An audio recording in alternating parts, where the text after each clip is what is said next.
So, we are finally in John chapter 13, because we were in 12 for a while. But now we're in 13.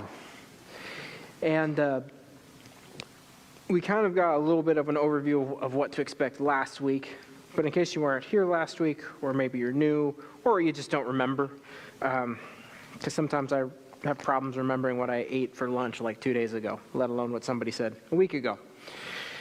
John, the Gospel of John, compared to all the other Gospels, is weird. And it's weird in the sense that John seems to very clearly be writing for theological purposes. All of the things that you might not fully, you can see them in the other Gospels, and we're getting very close to the point of basically beating you over the head with some of the theology that the other gospel writers were trying to write. John is blatantly saying what all of the other gospels meant whenever he says very clear things like Jesus was the Word and the Word was God, and things like he gets very heavy-handed. And we see some of his personal aims in writing here in chapter 13 for the next several chapters.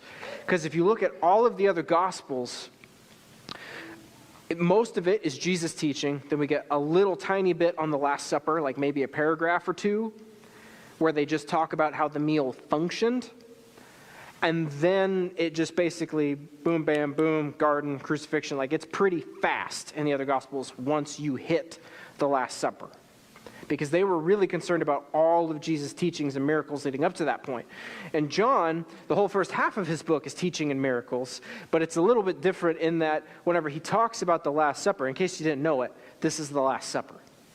And we don't explicitly get told that in our little, nice little English subheadings, because sometimes in the other Gospels you'll see like these little paragraph breaks that'll be like the Last Supper or what's going on.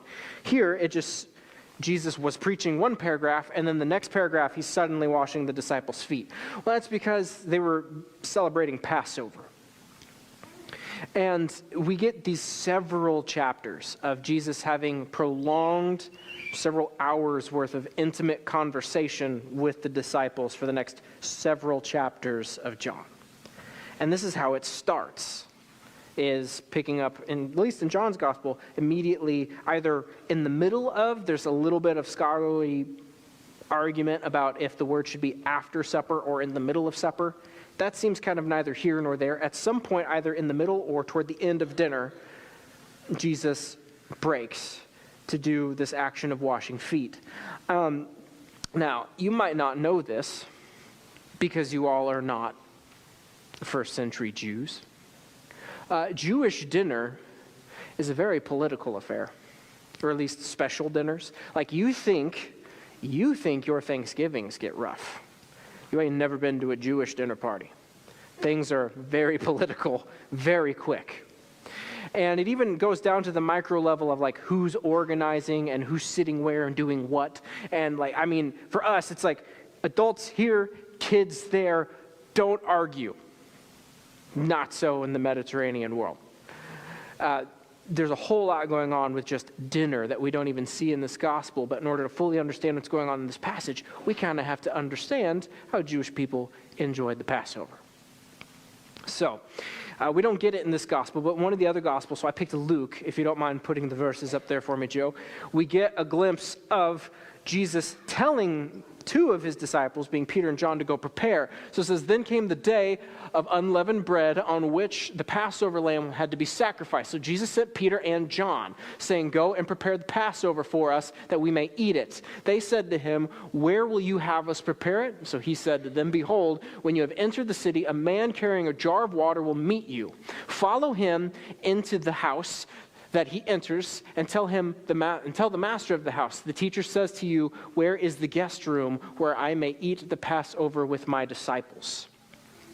And he will show you a large upper room furnished. Prepare it there. And they went and found it just as he had told them, and they prepared the Passover.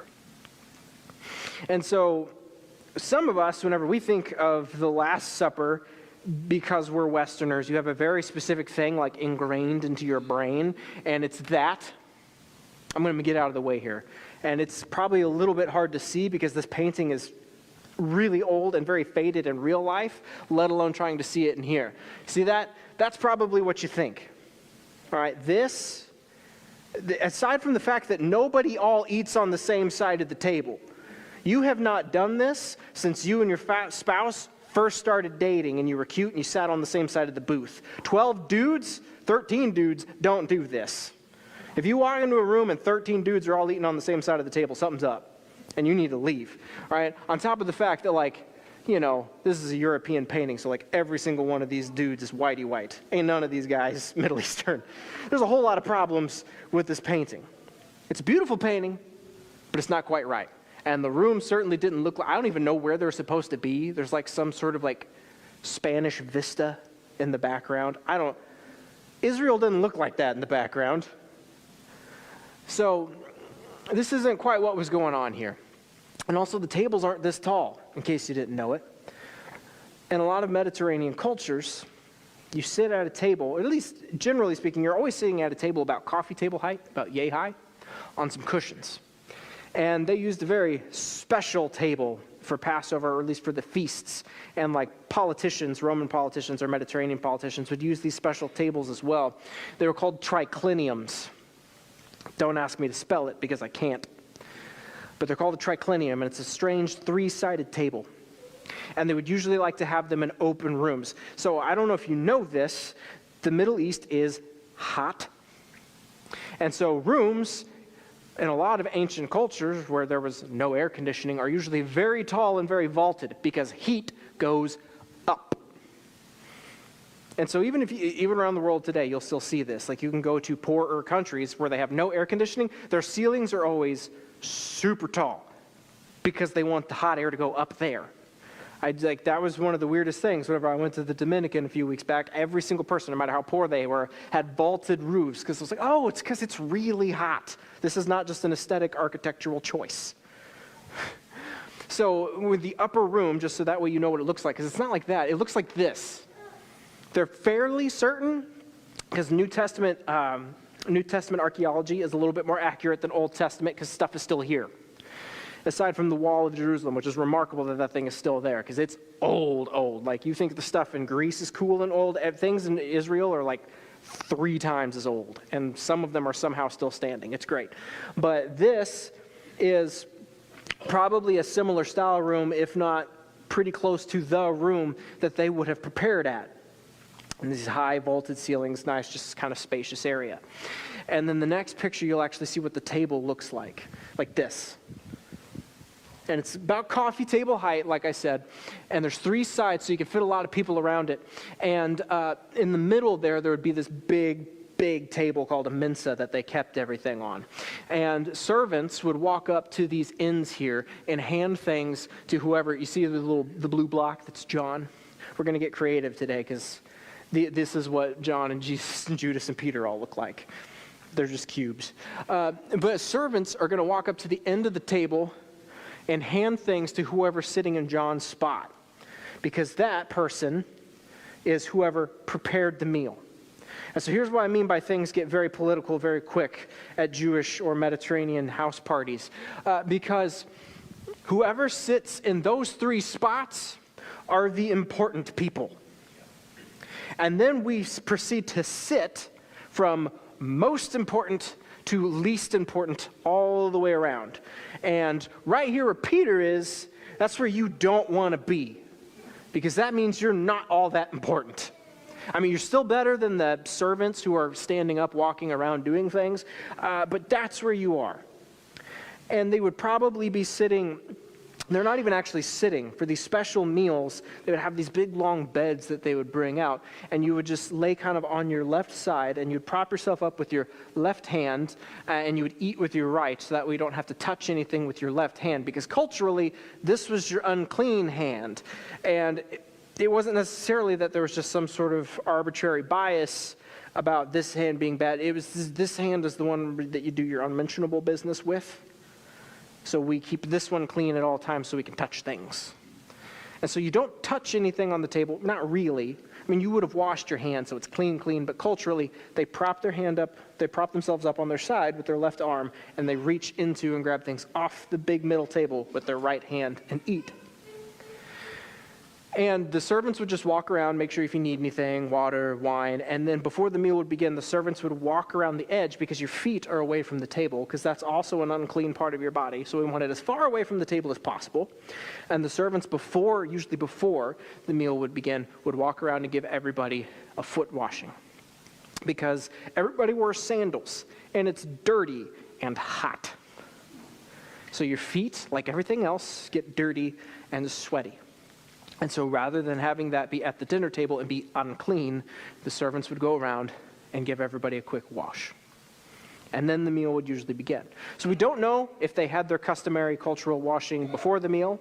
I'd wager probably before Jesus breaks in and does this. But what's super weird, is as we proceed in the story, is we're going to quickly see some details that aren't quite right. And so we heard that story of Jesus washing their feet. And then at verse 13, he says, "You call me teacher and Lord, and you are right, for so I am. If I then, your Lord and teacher, have washed your feet, you also ought to wash one another's feet. For I have given you an example that you also should do, just as I have done to you. Truly, truly, I say to you, a servant is not greater than his master, nor is a messenger greater than the one who sent him. If you know these things, blessed are you if you do them. I am not speaking of all of you. I know whom I have chosen, but the scripture will be fulfilled. He who ate my bread has lifted up his heel against me. I am telling you this now before it takes place, that when it does take place, you may believe that I am he. Truly, truly, I say to you, whoever receives the one I send receives me, and whoever receives me, the one who sent me." After saying these things, Jesus was troubled in spirit and testified, "Truly, truly, I say to you, one of you will betray me." The disciples look at one another, uncertain of whom he spoke. One of his disciples, whom he loved, the one whom Jesus loved, was reclining at the table against Jesus' side. So Simon Peter motioned to him to ask Jesus of whom he was speaking. So that disciple leaned back against Jesus and said to him, "Lord, who is it?" And so Jesus answered, "It is he to whom I give this morsel of bread when I have dipped it." And so when he dipped the morsel, he gave it to Judas, the son of Simon Iscariot. Then after he had taken the morsel, Satan entered into him. So Jesus said to him, "What you are going to do, do quickly." Now, no one at the table knew why he said this to him. Some thought that because Judas had the money bag, Jesus was telling him, "Buy what we need for the feast," or that he should give something to the poor. So after receiving the morsel of bread, he immediately went out, and it was night. And so you might not know this, but there's immediately a whole lot of details wrong here. A lot of things are wrong. Can we go back to the picture of the triclinium with the cubes? Yeah, there we go. Stuff is not quite right here. You see, they're not in the proper seating order. Now, these guys here in the middle, all the gray blocks, all the other disciples, they're fine right where they're at. But particularly John, Judas, and Peter are not in the right spot. Jesus is right where he should be. So typically, whoever sits in John's spot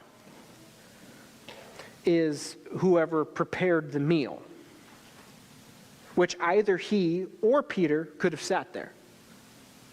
So he's more or less right, but really by all rights, because Peter, from what we can gather in all of Scripture, was really the proactive one. He really just seemed to be able to wrangle people together. Odds are he might have actually been the one who should be sitting there, but John is more or less fine. Jesus is in the host's position. He's in the exact right spot. So whoever was the highest of status, whoever was a teacher, whoever was the eldest, the person who was the most honored at the event sits right there. Because the host receives everything from the servants and then hands it directly to the guest of honor right there. And then right next to Jesus, that position right there, it's got a big, long Latin name, but it basically means the counselor's position. So the host, whoever is the host, at their right hand, because that's usually your honored position, is the person who's actually making their home or house available. So they get the right hand position, and it's very honorable. But the left hand position is the counselor position, meaning somebody who usually has the ear of the guest of honor. And so some people also believe Peter could have sat there as well, because he liked to talk to Jesus. Every time Jesus would try to do something, Peter would be like, wait, why are you doing that? Just like with the foot washing. He'd be like, God, why are you doing that? Lord, why are you doing that? Like, you're not supposed to be doing it. He has a lot of counselor qualities about him. So odds are he could have been there, but he's not. Although by all cultural right, he should be in either one of those two blue positions. He has, whether Jesus put him there or because he chose to sit there. And a lot of people seem to think Peter probably chose to sit here because he likes to take Jesus' words very literally. And so not very long before this, at a different meal, Jesus preached to his disciples, never assume a high place of honor at the table. And this was meant to be like a almost parabolic thing of saying don't revere yourself too highly, but Jesus was using the table as imagery. And Peter, some people think Peter was taking that very literally and sat all the way down here at the lowest possible position, maybe because he was just trying to be like, see, I'm humble. See, Jesus, I get it. Or maybe he was hoping that Jesus would move him up in honor in front of everybody. We don't know. But for whatever reason, he's not where he should be, because by all rights, he should be in one of those two spots. And he is over there. And we know he's over there because, like I said, everybody's leaning on their left side. They're all leaning on their left side. And John is at the end of the table because if everybody's leaning on their left, the only way he could lean into Jesus or be reclining on Jesus is if he's at the very end, because then it was normal for everybody to kind of use the next person's waist or ribs as kind of like a little prop or a cushion. Like everybody would just kind of be leaning on each other. And so that's the only way he could be reclining on Jesus. And the only person who could comfortably wave to John to say, hey, who's Jesus talking about, is whoever is directly opposite of him. So Peter. And what's even weirder is that the host stops the meal, takes off his garment, his expensive garment, and there's a whole lot of imagery going on with that garment. Like we see like little throwaway lines about Jesus' garment throughout John. They're not throwaway lines. They have great significance, but we'll get to that when it comes to the crucifixion. We'll come back to Jesus' coat and the importance of it. But he takes off his coat, and then he proceeds to go around like a servant and wash everybody's feet. The most honored person is doing this. And that's usually what we hear about at the foot washing. It's just like, Jesus was very important, obviously, because he's God. But I don't feel like we fully get that here, because we don't have nearly so much that honor-shame dynamic of this person is important, this person is not, this person is rubbish. We get some of that, but it's not nearly as intense as it was back here in the Middle East. And so the most important person at the meal stops everything to do the lowliest job possible. And everybody would have known that something's off about the seating order. And then on top of the seating order being wrong, the teacher stops to do the most out-of-character thing they have ever seen. I mean, it's in Jesus' character, but it's not in character for the culture. And then he sits back down and asks them, do you understand what I just did for you?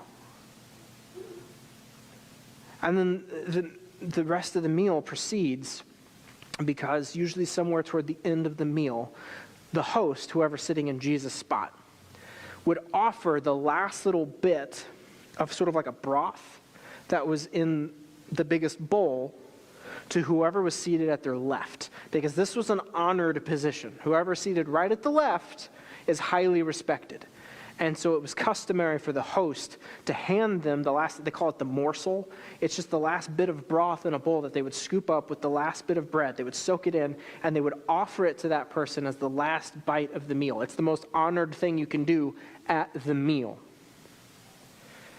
And so when Jesus is having a conversation, and clearly not everybody is fully paying attention, because these are social things, and people are talking all at the same time. John, Jesus, Judas, and Peter, maybe a couple of other guys, were trying to be like, he keeps talking about somebody betraying him. What is this about? And then in the middle of all this, Peter says, hey, John, figure it out. So John asks him, and very casually, Jesus says, whoever I give this very honored gift to is going to betray me. He just says it in plain words in front of them. They're still not getting it, though. And then all of a sudden, he turns to what should be Peter. But it's not. It's Judas. And he gives him the most honored part of the entire meal. And then looks dead at him and says, just go do what you need to do. He's not angry. He's not upset. He just says, go do what has to be done. And Judas leaves. It's in the dead of night. This is a weird dinner party, man. And everything is wrong. Everything is completely wrong. Now, not only that, toward the end of chapter 13, we get in another personal exchange between Peter and Jesus, where after Jesus also tells them again in plain language that he's leaving them, and Peter says, no, I want to follow. Jesus says, no, you're going to deny me. Peter, of course, being Peter, says, no, I'm not. I would never do that. He says, no, you will not deny me just once, but 3 times before morning breaks. This is not a fun dinner party. This is not Fancy Nancy. This took a whole lot of organizing and a whole lot of planning. Nobody's in the right spots. One of the most honored people just leaves in the middle of dinner. The host starts washing everybody's feet at the wrong time. If you were a type A Jewish person, you would have been going nuts. This is a weird dinner.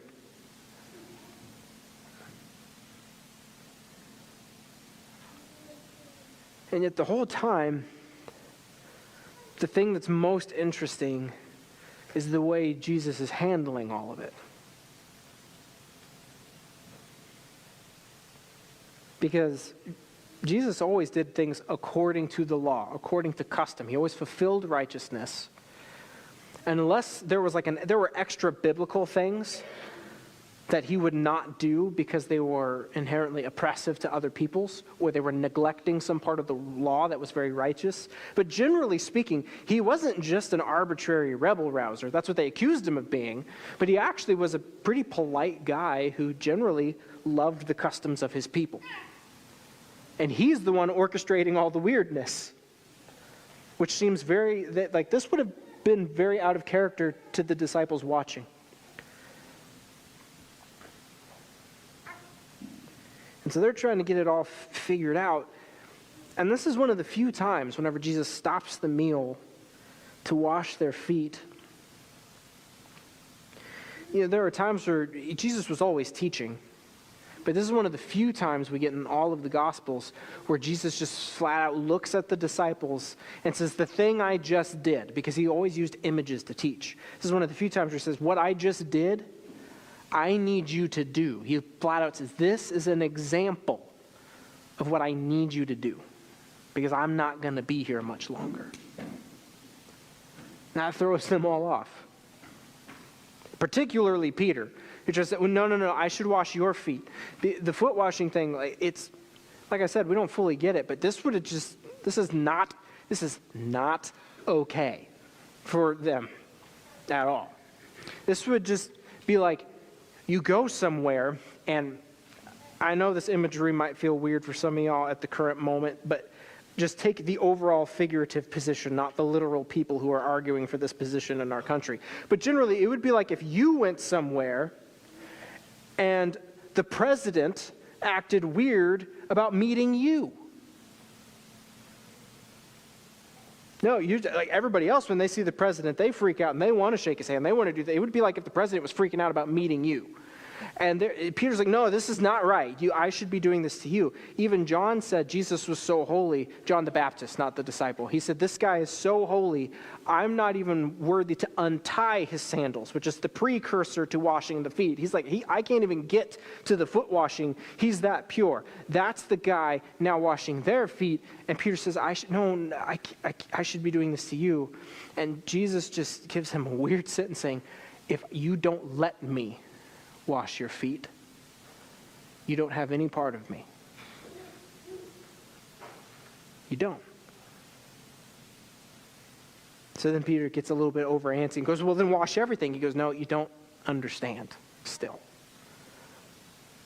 So he just keeps washing and then tells them that's an example.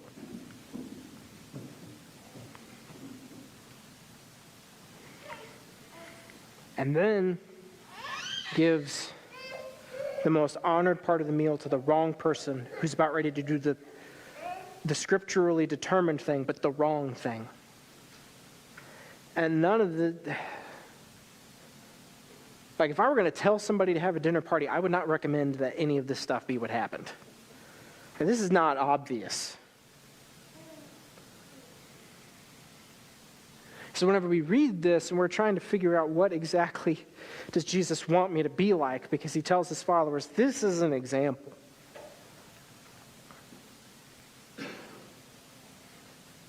There are two things the main two things that you need to notice are the humility that Jesus expresses, because he's the God of the universe. He has the right to everything, literally everything. And he doesn't claim any of it. Paul kind of articulates this in a poem in Philippians in chapter 2. And starts at verse 5.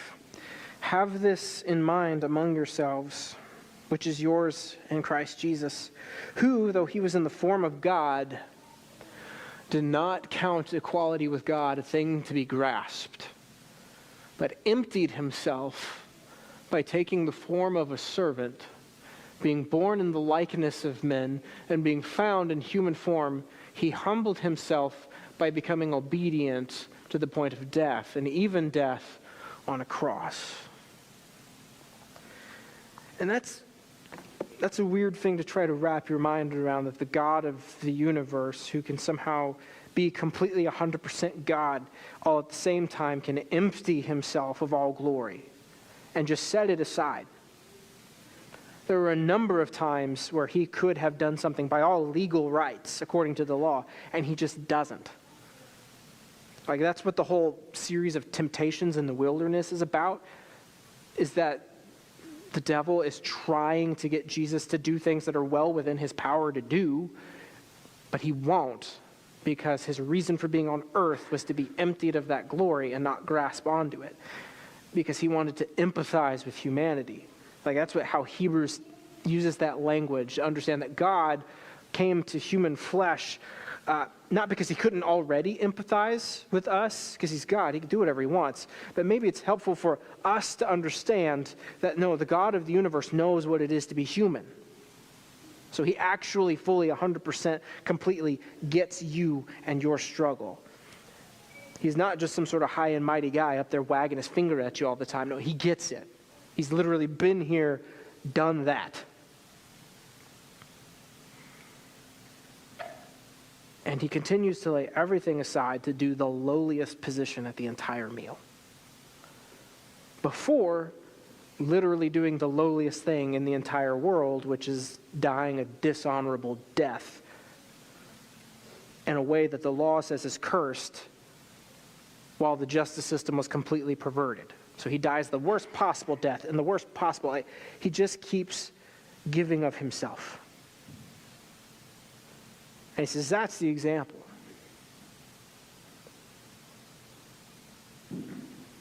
And it wasn't just what he did and the humility too. It was it was also the people that he did it for. I mean, we get an inside scoop about what's going to happen with Judas and Peter because John flat out tells us multiple times throughout his gospel, Judas is going to betray him. And then Jesus tells Peter to his face, you're going to deny me. And yet, if we keep reading the gospel, all 12 of them abandon him. He gets betrayed by all of them. These weren't necessarily the zealous, righteous lot that they, when push came to shove, the only one who was willing to whip out a sword and go to, it was Peter. And then when Jesus rebukes him, he just sort of lost all of his gumption. He didn't know how to handle that. And then he winds up denying Jesus completely. But it's not like the other guys did any better. They were all just kind of hiding. And at least Peter had the guts to get close in the trial and look at Jesus. Everybody else was hiding out behind trees and in the shadows, just waiting to see what would happen from a distance. All of them betrayed him. All of them. One would betray him to the point beyond repentance. One would betray him and repent, but they all abandoned him. And even knowing that's exactly what was going to happen, Jesus still hosts them a meal. He still washes their feet. And the person who would do the worst possible thing to him, he put in the most honored position and treated him like an honored guest. That makes zero sense to us. Even today. We want to be helpful generally to people. I would think generally we tend to want to be polite and helpful people, but all at the same time we like to put caveats on our help. I have met a whole lot of people who genuinely believe that the idea that God helps those who help themselves is actually in the Bible. That sentence is somewhere in the Bible. It's not. And don't get me wrong, we should be wise in how we help people and how you steward your resources and how you approach those things, because nobody has unending resources to help everybody. That's just not a thing. Even Jesus says poverty is always going to exist. As long as there are people on the planet, we can't come up with a system where there will never be any poverty or people who are in need of help. It's just not going to happen. But all at the same time, Jesus is actually the one loving people without restraint. And we like to put caveats on how we love people. And sometimes it's because, okay, I've tried really hard. And like I said, there comes the point of wisdom and cutoff where you're saying this is no longer constructive, it's wasteful, and it's hurtful. That's one thing. But generally, it's hard for us to even get to that point in the first place. Because this is so counterintuitive to us. And whenever we read these stories like this, and Jesus says, this is an example, be like me, yes, we're supposed to try to figure out how we live this way and how we behave this way. But you also need to understand, when you read this story and you think about the table and how do I find myself in these words, I need to let you know you are not Jesus at the table. When you read this story, you're not. Maybe there are some of you all in here who are like John. You're good. And you're just leaning into Jesus and things are good. Your belly is full. God bless you. I hope you get to hang out there for a long time, because all the other positions are not fun. A lot of us are probably hanging out in the middle. Only a handful of us are probably like that super loud guy who tries really hard but always seems to mess it up, like Peter. At least he's trying something. Everybody gives Peter a hard time, but at least the guy was doing something. Everybody else just sat there scratching their heads throughout all the other Gospels, like, what is he talking about? At least Peter tried. But all of us are probably in that myriad of other seats in the middle. We're watching and we're trying to figure out what on earth is going on.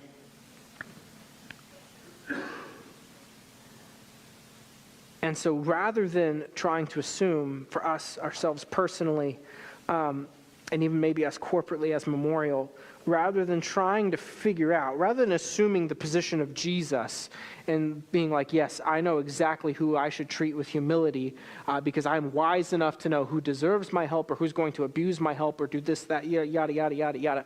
And because I get it. You're coming from a position of wisdom, but it's also kind of a position of being like, I don't know if I trust these people over here, and we only have so many resources and so much time.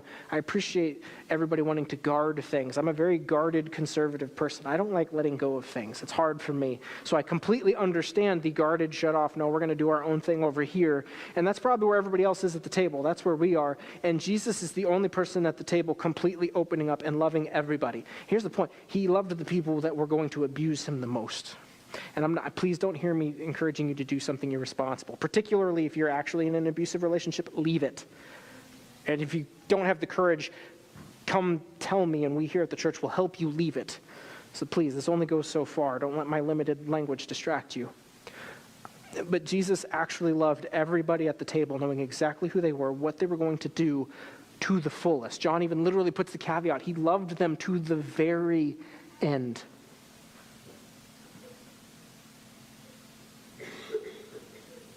So whenever Jesus says, this is my example, he knew full well, when he says love like this, he knew full well people were going to hurt him and possibly take advantage of him in the process. But his Father told him to love them to the very end, and so he did.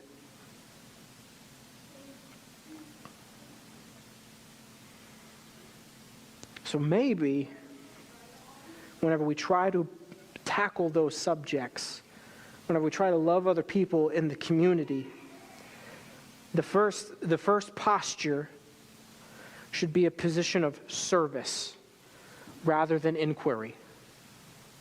Jesus knew everything, and yet he still loved the people who treated him poorly to the fullest. We're not Jesus.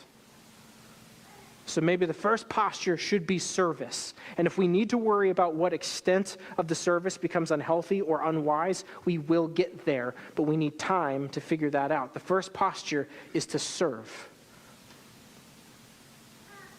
because you will be known by love. God will make you wise. He'll help you discern. But you are known to one another and to the world through love and service.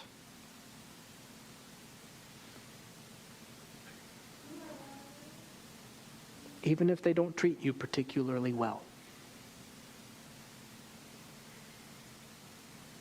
And that's hard. And it doesn't get any easier, because this was probably the easiest part of Jesus' whole night. Because the rest of the night just got worse for him.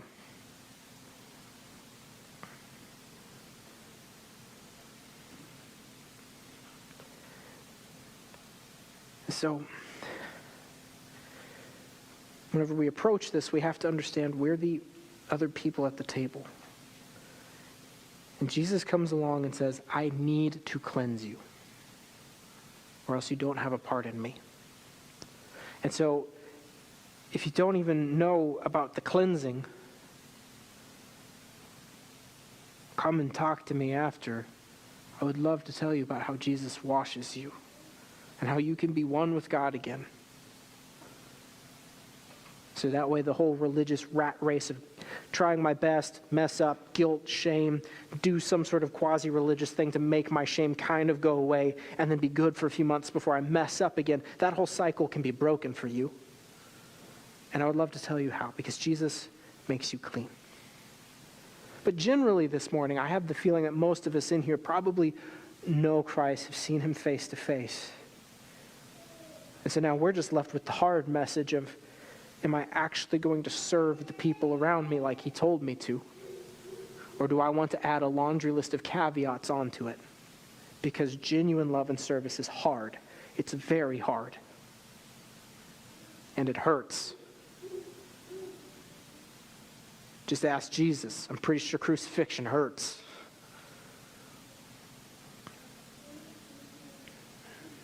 And It seems like a nebulous thing for me to just sort of lob out there on you all this morning, just throw a bomb at you like, serve people, go die on the cross with Jesus. That's not particularly helpful for your day in, day out lives. So maybe a way to just help ground it a little bit. At the end of Thessalonians, 1 Thessalonians, in chapter 5, Paul gives sort of a list of just encouragements to people of saying, hey, like, why don't you go do these things? Because in a lot of his letters, he tried to give little practical things for people to hold on to. Because Paul taught a lot of big, weighty things that were hard to apply. And so he liked to give these little just applications at the end. And so at chapter 5, starting at verse 11, right here, it says, therefore, encourage one another and build one another up just as you're doing. So encouragement in and of itself is already an act of service. Because I know a ton of people, a lot of people that try really hard, and yet they're very self-conscious and very sensitive. And literally just giving them the tiniest bit of encouragement is literally all they need for like the whole week. And so if the Spirit ever tells you to encourage somebody, go do it. It takes like 2 seconds of your day. And so it says, we ask you, brothers, to respect those who are laboring among you and are over you in the Lord and admonish you. And so respect your teachers. And when they tell you something hard, respect them all the more. Because our natural posture, whenever we hear something in the Bible that feels like it's grating at us, like I went to seminary, so whenever I hear sermons, the whole time it's like really hard for me to disengage and just listen to the Spirit, because I want to pick apart all the theology and feel like I'm doing something right. And sometimes the Spirit just needs me to listen, and it's hard for me to shut my brain off. And if I hear something that ruffles my feathers, I want to get defensive. Don't get defensive. Just listen. And to esteem them very highly in love because of their work.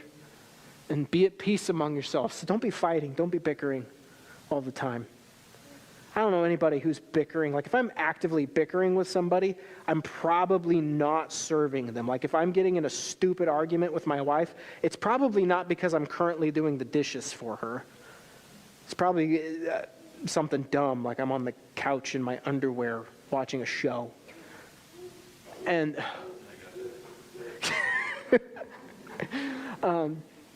and we urge you, brothers, to admonish the idle, encourage the faint-hearted, help the weak, and be patient with them all.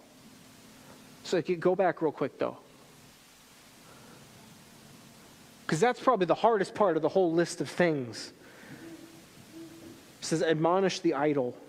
That one's real rough.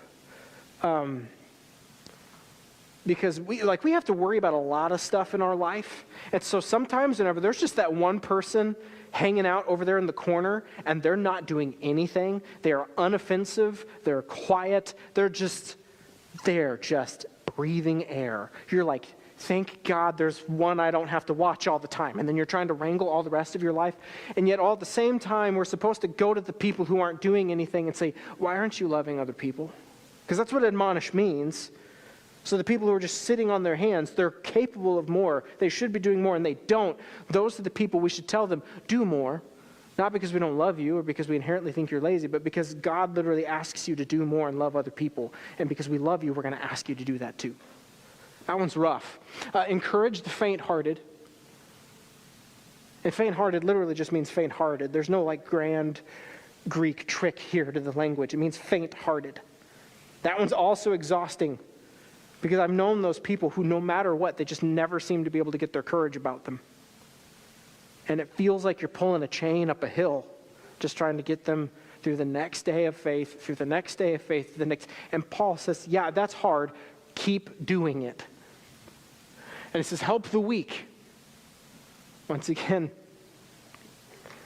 help the people who seem to have the hardest time helping themselves. And the biggest thing is that, because Paul understands that his list of stuff here is not easy, be patient with all of them. Because Jesus was extremely patient whenever he most revered the person who would betray him the worst. He didn't qualify it. He didn't ask him, did you do X, Y, and Z today before I give you the most honored thing? He just honored him, even though he knew he would be dishonored by that person, because his father told him to be a servant. Can we move on? See that no one repays anyone evil for evil, but always seek to do good to one another and to everyone. Rejoice always, and pray without ceasing. Give thanks in all circumstances, for this is the will of God in Christ Jesus for you. Don't quench the Spirit. Don't despise prophecies. Instead, test everything. Hold fast to what is good. Abstain from every form of evil. Now, may the God of peace himself sanctify you completely, and may your whole spirit and soul and body be kept blameless at the time of the coming of our Lord Jesus Christ. And so, even if things get rough, always rejoice, always pray. If things are good, always rejoice, always pray. Let the Spirit do the Spirit's work. Don't try to stop it because you don't understand it. Don't despise prophecy. And to understand this word here, it's hard to fully understand if Paul means like literal foretelling or literally just speaking the word. It seems like speaking the word that God has laid upon your heart in that moment. That's typically what the word prophecy means throughout the Bible and the Old Testament. Sometimes it means foreseeing, but usually it just means whenever somebody speaks the word of God to you. Don't despise that. And if you do those things, you'll be ready when Jesus comes again. And none of them are easy. They're all really hard. But that's the example that Jesus left us. And he says, there's no twist to it. There's no fun little game you can play with the Greek or Aramaic to make it simpler. There's no little caveats on there to help us feel better about putting up puppy guards around our service. He just says, this is the example. I served the people who betrayed me. And it's the same man who said, pray for your enemies. If they slap you in the face, turn your other cheek, don't slap them back. This seems to be pretty right in line with what he taught. And so just hang on to those last few verses of 1 Thessalonians 5. If you ever don't feel like you know exactly how to do this, how to love like that, how to serve like that, because it's always hard, just hang on to those verses. Because loving the people who need to be served requires a whole lot of patience. So we'll pray for patience. And then we'll encourage one another. But we'll also sing and rejoice, no matter what happens. So as the band comes up, in this time of response, and if some of our prayer team folks, I know you all usually kind of go to the sides of the room. All of our other pastors are with the young men out at Trail Life Camp out this weekend. So if our prayer team folks usually go to the wings, if you all don't mind just making yourselves available up here, so that way there's somebody here at the altar for anybody to pray with if need be. Because I trust you all to know how to walk them through that and pray with them if anything needs to happen there. Let's just pray this morning and ask God, how exactly are we servants in our context? How exactly do I actually let go of my pretenses and follow that example of that intense kind of love and servanthood? How can I be patient with the weak and the faint-hearted? How can I spur on the idle to do something good? And how can I encourage my brothers and sisters who are doing good? So just listen to the Spirit this morning. See what he has to tell you while we sing and praise. And if the prayer team members can come forward.